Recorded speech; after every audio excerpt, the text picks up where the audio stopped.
bagi kebenaran firman Tuhan. Bapak Ibu Saudara yang berkati oleh Tuhan, kita saat ini sedang berada di dalam keadaan dunia yang tidak baik-baik saja. Kita sedang berada di situasi dunia yang semakin hari itu semakin jahat, yang semakin hari itu semakin gelap. Dengan keadaan ini, ada banyak orang yang mengalami kehilangan sukacita, mengalami kekhawatiran, apalagi engkau yang bekerja di tempat ini. Dalam dunia pekerjaan itu ada tuntutan, ada persaingan, ya kan? Ada fitnah memitnah, ada ngomongin satu sama lain. Nah, terkadang bahkan seringkali keadaan itu membuat orang kehilangan damai sejahtera. Betul dia hidup, betul dia menjalankan aktivitasnya, tapi jauh di dalam kedalaman hatinya, apa yang dia kerjakan itu cuma sebatas rutinitas. Nah, malam hari ini saya akan berbicara tentang namanya damai sejahtera. Mari kita buka Alkitab kita. Bilangan pasal yang ke-6, ayat yang ke-26. Saya mengundang kita semua bangkit berdiri, kita akan bacakan kebenaran firman Tuhan ini bersama-sama. Bilangan pasal yang ke-6 ayat yang ke-26.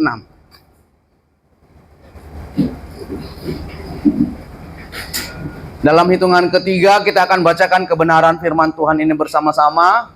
Demikian firman Tuhan, 1, 2, 3, iya. Tuhan menghadapkan wajahnya kepadamu dan memberikan engkau damai sejahtera. Puji nama Tuhan, silakan duduk Bapak Ibu Saudara yang berkati oleh Tuhan. Ini merupakan doa berkat yang Tuhan ajarkan kepada imam pada waktu itu untuk disampaikan kepada bangsa Israel. Kalau kita pelajari doanya itu ada 3 bagian. Di ayat 24 dikatakan Tuhan memberkati engkau dan melindungi engkau. Yang ke-25 Tuhan menyinari engkau dengan wajahnya dan memberikan engkau kasih karunia. Dan saya fokus kepada ayat yang ke-26. Tuhan menghadapkan wajahnya kepadamu dan memberikan engkau damai sejahtera. Jadi di sini Bapak Ibu Saudara, Tuhan datang kepada kita, dia menghadapkan wajahnya kepada kita, dan dia bilang kepada kita, aku kasih engkau damai sejahtera. Dan ini pun yang Yesus sampaikan kepada murid-muridnya. Di dalam Yohanes 14 ayat 27, Yesus katakan, damai sejahteraku kutinggalkan bagimu. Hari-hari ini damai sejahtera itu sudah hilang dalam setiap kehidupan manusia. Bahkan di dalam kehidupan orang-orang percaya itu hilang Bapak Ibu Saudara. Nah, hari ini saya akan berbicara tentang damai sejahtera. Kalau kita pelajari apa itu damai sejahtera, dalam bahasa aslinya damai sejahtera itu menggunakan kata salom. Nah, kata salom ini memiliki arti atau makna yang dalam Bapak Ibu Saudara. Kata salom ini memiliki arti tidak ada masalah, tidak ada persoalan, tidak ada tantangan kehidupan. Nah, kata salom juga ini berbicara tentang kesejahteraan. Kesejahteraan ini mencakup roh, jiwa, dan tubuh. Ada orang damai sejahtera secara tubuh, tapi tidak secara roh maupun jiwa. Nah, kata damai sejahtera atau kata salom ini juga berbicara tentang kelengkapan. Artinya apa? Hidup yang utuh, yang tidak terpecah. Ini berbicara tentang apa? Tentang hubungan dalam rumah tangga satu sama lain tuh. Ada orang bicara begini, kita suami istri itu jangan tinggal bersama, tapi kita suami istri itu harus hidup bersama. Tahu nggak saudara bedanya tinggal bersama sama hidup bersama? Kalau tinggal bersama itu, istrinya ada masalah, dia kasih biar. Contoh, bapak-bapak, sementara istri angkat galon, tinggal bersama dia kasih biar. Tapi kalau hidup bersama, istrinya baru mau angkat galon, dia sudah angkat bapak-bapak, karena hidup bersama. Makanya pastikan kita yang suami istri itu tidak tinggal bersama, tapi apa? Hidup bersama. Ini bicara tentang apa? Keutuhan, kelengkapan hidup. Nah, bicara tentang salom itu bicara tentang apa? Tentang keselamatan. Ingat, keselamatan itu hanya kita bisa peroleh dari apa? Dari percaya kepada Yesus. Roma 10 ayat 9. Berikut, bicara tentang Salom itu bicara tentang apa? Tentang kesehatan. Ada orang gak damai sejahtera ketika sakit. Dia mulai cari apa? Cari pengobatan. Dan tidak jarang ada orang yang sakit mulai cari apa? Dukun, yang dibilangnya orang pintar. Padahal SD saja nggak lulus. Dan bicara tentang damai sejahtera itu, bicara tentang ketenangan. Yang terakhir, bicara damai sejahtera itu bicara tentang harmoni. Satu hubungan atau relasi antara kita dengan sesama, antara kita dengan Tuhan. Jadi kata Salom ini maknanya luas, Bapak Ibu Saudara.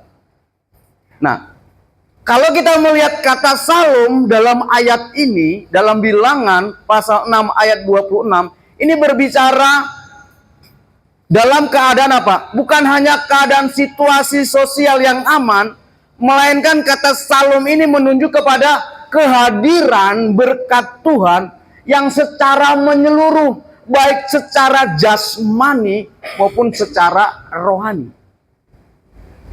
Yang kedua, kata Salom di sini berbicara tentang apa?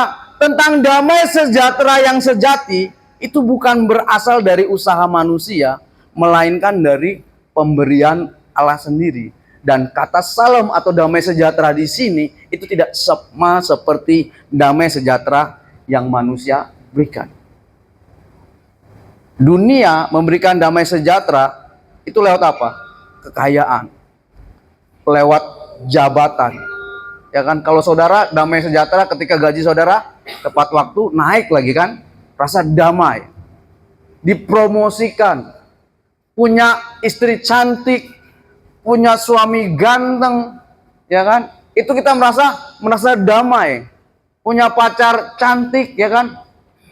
Tapi belum tentu pacar saudara punya cowok cuma saudara. Bisa jadi di sana di sini ada. Itu dunia. Damai sejahteranya itu dalam bentuk apa? Hal-hal jasmani. Tapi damai sejahtera Tuhan itu bicara tentang ketenangan hati, ketenangan batin. Ketika kita ada masalah, persoalan, tantangan kehidupan, kita tetap apa? Tetap tenang, tetap bisa menghadapi sekalipun berat. Damai sejahtera yang Tuhan berikan itu seperti Sadrak, Mesak, dan Abednego ketika mereka di perapian yang menyala-nyala. Damai sejahtera yang Tuhan berikan ketika Daniel itu di gua singa. Damai sejahtera yang Tuhan berikan itu ketika Abraham 25 tahun menanti janjinya Tuhan. Dia nggak goyah. Bagaimana dengan kehidupan kita? Tidak ada manusia yang tidak diperhadapkan dengan tantangan, dengan masalah. Nah, apa yang terjadi dengan kehidupan kita ketika kita berada di posisi seperti Ayub?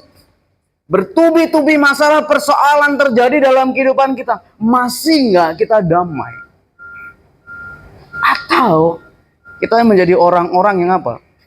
Menjadi orang-orang yang mulai apa? Mulai mempersalahkan Tuhan.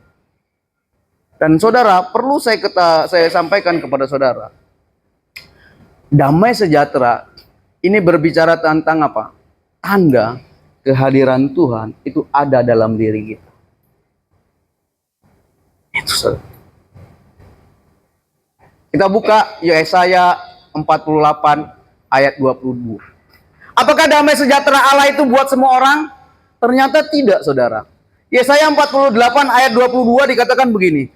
Tidak ada damai sejahtera bagi orang-orang fasik, firman Tuhan. Tahu saudara orang fasik itu seperti apa? Orang fasik itu artinya orang yang tahu firman Tuhan tapi tidak melakukannya. Saudara sudah dengar firman Tuhan ini. Tapi ketika saudara tidak melakukannya, berarti saudara merupakan orang fasik. Dan firman Tuhan katakan, tidak akan ada damai sejahtera Tuhan dalam kehidupan kita. Saya bacakan sekali lagi. Tidak ada damai sejahtera bagi orang-orang fasik, firman Tuhan. Ini bukan firman pendeta Parulian yang paling ganteng di Maluku Utara, saudara. Tapi firman Tuhan. Kalau perkataan saya, saudara bisa bangga. Perkataan saudara punya PJO, saudara bisa bantah. Tapi firman Tuhan nggak bisa bantah. Karena firman Tuhan itu ya dan amin. Kalau firman Tuhan tidak ya dan amin, saya tidak ikut Yesus, saudara. Ya, karena firman itu adalah apa? Tuhan yang berinkarnasi menjadi manusia dalam bentuk apa? Dalam rupa Yesus. Makanya saya percaya Yesus. Apa yang Yesus perkatakan itu firman Tuhan. Dan setiap yang Yesus perkatakan itu jadi, saudara. Ya, makanya saya katakan kalau firman Tuhan itu tidak bisa menjamin, saya nggak akan ikut Yesus. Saya akan cari keselamatan lain. Tapi karena firman Tuhan itu adalah jaminan bagi setiap kehidupan kita. Nah, Bapak Ibu sekalian diberkati oleh Tuhan, kita harus tahu kita punya musuh yang besar. Musuh kita itu tidak suka kalau kita hidup dalam damai sejahtera. Siapa musuh kita? Katakan samping kanan kirimu, musuhmu itu iblis. Pemimpinmu yang otoriter itu bukan musuhmu. Temanmu yang menjengkelkan itu bukan musuhmu. Istrimu yang menyebalkan itu bukan musuhmu. Iblis adalah musuh kita. Kita harus tahu. Nah, iblis itu akan mengambil damai sejahtera yang Tuhan berikan dalam setiap kehidupan kita. Saya yakin dan percaya kita semua adalah orang-orang yang melakukan firman Tuhan, amin. Makanya engkau berhak mendapatkan damai sejahtera. Tapi ketika engkau mendapatkan damai sejahtera, iblis tidak suka. Makanya ada banyak cara iblis, tapi saya bagikan 3 saja. Cara iblis mengambil damai sejahtera kita. Yang pertama, dengan cara mengintimidasi kita tentang dosa kita. Saudara, etika moral yang pertama ketika manusia jatuh dalam dosa, itu ada rasa takut dan rasa malu. Itu moral yang pertama. Nah, iblis akan tanamkan dalam kehidupan kita. Kita kan manusia biasa, manusia terbatas, yang masih punya potensi untuk berbuat dosa atau jatuh dalam dosa. Nah, ketika kita jatuh dalam dosa, iblis akan taruh dalam pikiran kita, masa anak Tuhan begitu? Padahal tahu nggak saudara, dosa kita itu sudah Tuhan ampuni. Saya mau katakan begini, anak Tuhan itu dia jatuh dalam dosa, bukan hidup dalam dosa. Saya mau tanya kepada saudara, jatuh itu sengaja atau tidak? Jatuh itu sengaja tidak? Artinya kalau kita jatuh dalam dosa, itu karena ketidaksengajaan kita, karena keterbatasan kita sebagai manusia. Nah, pengorbanan Yesus di kayu salib itu mengampuni dosa kita dulu, sekarang, dan yang akan datang. Dosa yang akan datang adalah dosa yang kita tidak akan pernah sengaja. Makanya di dalam kitab Wahyu, iblis itu siang dan malam itu mendakwa setiap orang-orang percaya. Iblis katakan kepada Tuhan, Tuhan lihat itu anak-anak Tuhan yang kerja di STM berbuat dosa. Tapi tahu nggak saudara, apa yang Tuhan katakan? Iblis, kamu lihat itu, darah anak domba yang sudah menghapus dosa mereka. Jadi saya mau katakan kepada saudara, kita manusia terbatas, kita tidak mungkin tidak berbuat dosa. Tapi jangan pernah kita terintimidasi dengan perkataan iblis. Makanya apa yang kita kerjakan kalau kita berbuat dosa? 1 Yohanes 1 ayat 9. Ini buat orang-orang percaya ketika jatuh dalam dosa. 1 Yohanes 1 ayat 9 dikatakan begini. Jika kita mengaku dosa kita, maka Ia adalah setia dan adil, sehingga Ia mengampuni segala dosa kita dan menyucikan kita dari segala kejahatan kita. Jadi Bapak Ibu Saudara, ketika engkau menyadari engkau sudah jatuh dalam dosa, akui di hadapan Tuhan, bukan di hadapan manusia. Ketika engkau akui dosamu di hadapan Tuhan, Tuhan keep mulutnya. Tapi kalau engkau akui dosamu di hadapan manusia, jadi berita nasional. Kita nggak perlu mengakui dosa kita di hadapan manusia, karena itu nggak akan berdampak apapun dalam kehidupan kita. Tapi firman Tuhan katakan, ketika kita jatuh dalam dosa, kita mengaku di hadapan Tuhan. Ketika kita mengaku di hadapan Tuhan, Tuhan tidak kumpulkan malaikatnya, malaikat kemari. Tidak, saudara. Tapi seringkali kan kita lebih banyak mengakui dosa kita di hadapan manusia. Padahal saudara bilang, tapi jangan bilang siapa-siapa ya. Oh tenang, karena rahasia tetap kita jaga. Tapi tiba-tiba satu perusahaan ini, jangankan satu perusahaan ini, bisa sampai ke presisi, ke CKB, aib saudara, itu orang tahu. Itu manusia. Jadi ingat, biasanya pelayan-pelayan ini. Saya selalu katakan kepada pelayan-pelayan begini. Kalau kita mau masuk ke pelayanan ataupun kita mau masuk ibadah, pastikan engkau akui dosamu di hadapan Tuhan terlebih dahulu. Jangan sampai apa yang kau kerjakan tidak menjadi apa? Menjadi persembahan. Kita menjadi seperti apa? Kain yang sudah lelah-lelah mempersembahkan korban, tapi Tuhan tidak indahkan. Makanya setiap saya mau melayani atau beribadah, duduk saya berdoa dulu sama Tuhan. Tuhan, saya mau beribadah. Ampuni dosa pelanggaran saya. Baik yang saya sengaja maupun tidak sengaja. Lewat perkataan, pikiran, perbuatan. Amin. Mau iblis bilang, ngana kan baru tadi marah ke apa? Ngana marah dengan ngana pe istri. Itu sudah nggak bodoh amat saya. Karena saya sudah mengakui di hadapan Tuhan. Ketika saya sudah akui di hadapan Tuhan, Tuhan sudah cucikan kehidupan saya. Tuhan sudah layakkan kehidupan saya. Karena kita manusia terbatas, saudara. Manusia yang masih hidup dalam daging. Coba cubit tangan saudara. Sakit nggak? Kalau masih sakit, engkau masih daging. Tapi kalau engkau sudah tidak merasakan sakit, baik-baik. Roh. Itu yang pertama. Jadi iblis mencuri damai sejahtera yang Tuhan berikan dalam kehidupan kita lewat apa? Lewat intimidasi kalau kita adalah manusia berdosa. Padahal kita sudah dimerdekakan oleh Tuhan. Roma 6 ayat 23. Kita bukan lagi menjadi hamba dosa, tapi kita menjadi hamba kebenaran. Itu yang pertama. Berikut, iblis mencuri damai sejahtera yang Tuhan berikan dalam kehidupan kita lewat apa? Yang kedua, itu lewat menanamkan ketakutan, kekhawatiran dalam kehidupan kita tentang banyak hal. Bapak-bapak ditanamkan kekhawatirannya ketika engkau tinggalkan istri anakmu. Hati-hati baik-baik, nanti nggak sampai istri berselingkuh. Di jemaat kami ada saudara. Jadi istrinya ini antar adiknya untuk kuliah di Jakarta. Tahu nggak saudara apa yang dilakukan suaminya? Dia kirim tiket pacarnya yang ada di Manado datang ke tempat ini. Dia tidur sama-sama. Saudara, saya harap tidak ada yang di sini begitu, amin. Kau datang ke tempat ini mau kerja penyari 02. Kerja toh, bukan cari 02. Siapa yang saya tanya bapak-bapak, siapa yang di sini tahu Akedoma? Angkat tangan.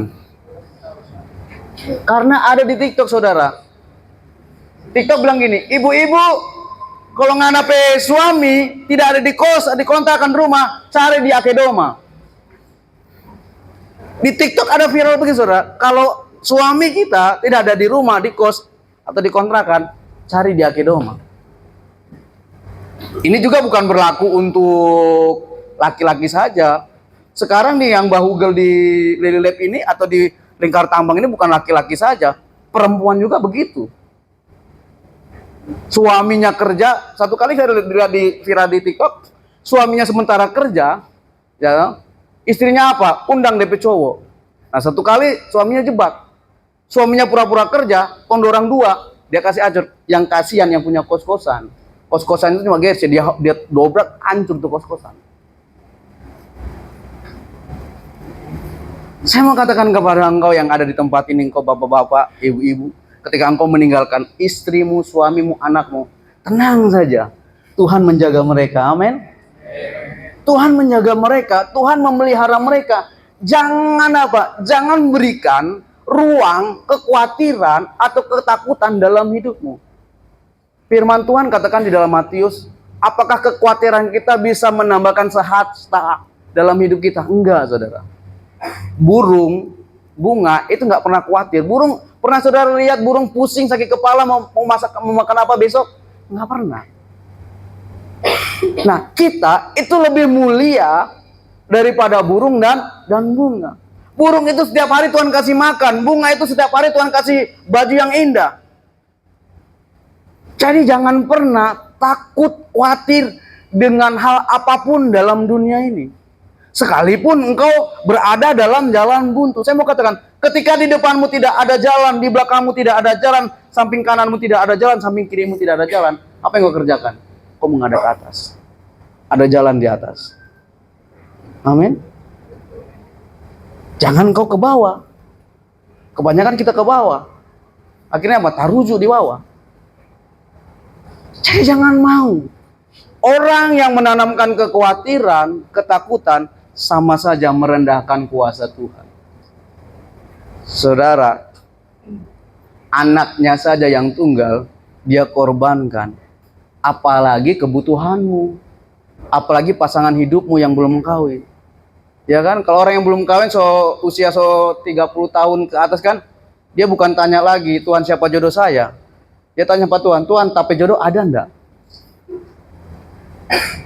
Karena sudah mulai apa? Was-was. 30 ini. Semasuk 31, 32. Apalagi kalau semasuk 40. Saya menikah umur 32. Sampai ada jemaat bilang, bye-bye Pak Pendeta, masa di pohon. Tuh masa di pohon, saudara. Busuk, saudara. Jangan takut, saudara. Pasanganmu itu ada, cuma tinggal engkau saja mau cari atau enggak. Nah, menurut penelitian, pasangan kita adalah orang yang di sekeliling kita. Tapi ingat, kalau kanan kirimu sudah punya suami, jangan atau istri, jangan bilang, oh kita pasangan. Bukan. Karena saya menikah dengan istri saya adalah satu lingkungan jemaat. Bukan orang jauh. Dan saya mau katakan kepada saudara, jangan menikah karena apa? Bertemu di Facebook, ya kan? Di Facebook itu atau TikTok, Instagram itu muka mulus-mulus, ya toh? Sampai baku dapat sama dengan jalan holing itu, lubang-lubang. Tapi coba di Facebook, mulus-mulus, indah-indah. Tapi geram baku dapat, DP muka sama dengan jalan holing, lubang-lubang. Itu saudara. Jadi apapun yang diperhadapkan dalam kehidupanmu, yang Tuhan izinkan terjadi dalam kehidupanmu, jangan pernah takut. Dalam 1 Korintus 10 ayat 13, masalah kita itu tidak akan pernah melebihi kekuatan kita. Dan ketika kita dalam masalah, Tuhan itu memberikan jalan keluar. Yang ketiga, cara iblis mengambil damai sejahtera kita dengan apa? Dengan menanamkan perselisihan, pertengkaran dalam kehidupan kita. Saudara bekerja di tempat ini, otaknya kan beda-beda, pemikirannya beda-beda, sukunya beda-beda, usianya beda-beda. Tapi biarlah kita menjadi sama seperti semboyan bangsa kita, Bhinneka Tunggal Ika, berbeda-beda tapi tetap satu tujuan. Saudara beda, saudara. Kadang orang tua nggak mau dipimpin orang yang muda. Saya tanya kepada saudara, siapa di sini yang pimpinannya lebih muda daripada saudara? Saya di sekolah Alkitab sebagai pelaksana harian. Nah di bawah saya itu tua-tua, saudara. Kadang mereka nggak mau saya pimpin. Tapi saya bicara kepada mereka, jangan lihat saya sebagai manusianya, tapi otoritas yang Tuhan taruh dalam kehidupan saya. Saya wakil gembala di gereja saya, tapi majelis-majelis saya itu sudah tua-tua, saudara. Tapi mereka nggak pernah lawan saya. Karena apa? Mereka lihat apa? Otoritas yang Tuhan taruh dalam diri. Itu iblis akan tanamkan. Ketika dalam rapat, iblis akan tanamkan apa? Perbedaan pendapat yang nantinya apa? Menjadi apa? Pertengkaran. Kan itu biasa terjadi di dalam apa? Di dalam kekristenan, dalam kepanitiaan Natal. Ya kan? Memilih apa? Warna seragam panitia. Ada yang maunya merah, ada yang maunya hitam, ada yang maunya putih, ada yang maunya hijau. Tapi kan perbedaan itu bukan berarti membuat kita terpisah. Tapi lewat perbedaan itulah kita menjadi dewasa. Dan iblis itu akan tanamkan dalam kehidupan kita untuk kita berselisih. Suami istri, ya kan? Mengenai masalah apa? Pasta gigi. Kan ada istri yang kalau pakai pasta gigi, dia tindis pencet di depan. Ada yang suami di belakang. Kalau kita nggak ada damai sejahtera daripada Tuhan, itu bisa cerai gara-gara itu, saudara. Mengenai suami, contoh, kentut sembarangan, ya toh. Mengenai suami apa? Kalau habis mandi, taruh handuk sembarangan.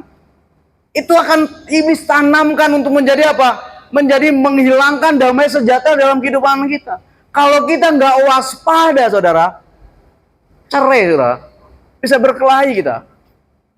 Dengan candaan pun, sama teman, itu juga bisa apa? Bisa cerai. Makanya saya mau ingatkan gini. Perhatikan, ingat, apa yang dikatakan iblis, semuanya hanya kebohongan. Katakan samping kanan kirimu, apa yang dibilang iblis bohong. Bohong, saudara. Yohanes 8 ayat 44. Firman Tuhan katakan begini, iblislah yang menjadi bapamu dan kamu ingin melakukan keinginan-keinginan bapamu. Ia adalah pembunuh manusia sejak semula dan tidak hidup dalam kebenaran. Perhatikan, sebab di dalam dia tidak ada kebenaran. Apabila ia berkata dusta, ia berkata atas kehendaknya sendiri. Sebab ia adalah pendusta dan bapa segala penusta. Makanya saya ingatkan kepada saudara, apa yang iblis tanamkan dalam kehidupanmu itu semua kebohongan. Foya. Bohong, bukan kebenaran. Makanya kita harus lawan. Jangan terperangkap dengan perkataan iblis. Ketika kita terperangkap dengan perkataan iblis, hilanglah damai sejahtera kita. Sehingga apa? Sehingga kita tidak akan bisa maju, melangkah. Untuk apa? Untuk mencapai tujuan kita. Jadi saya mau ingatkan kepada kita semua, apapun yang iblis katakan, itu semua hanya kebohongan. Yang menjadi pertanyaannya, saudara, bagaimana kita bisa mendapatkan damai sejahtera yang berasal daripada Tuhan? Yesaya 48 ayat 18 dikatakan begini. Sekiranya engkau memperhatikan perintah-perintahku, maka damai sejahteramu akan seperti sungai yang tidak pernah kering, dan kebahagiaanmu akan terus berlimpah seperti gelombang-gelombang laut yang tidak pernah berhenti. Ternyata, saudara, kunci dari kita bisa mendapatkan damai sejahtera daripada Tuhan adalah kita apa? Memperhatikan perintah-perintah Tuhan. Apa perintah-perintah Tuhan? Yaitu firman Tuhan.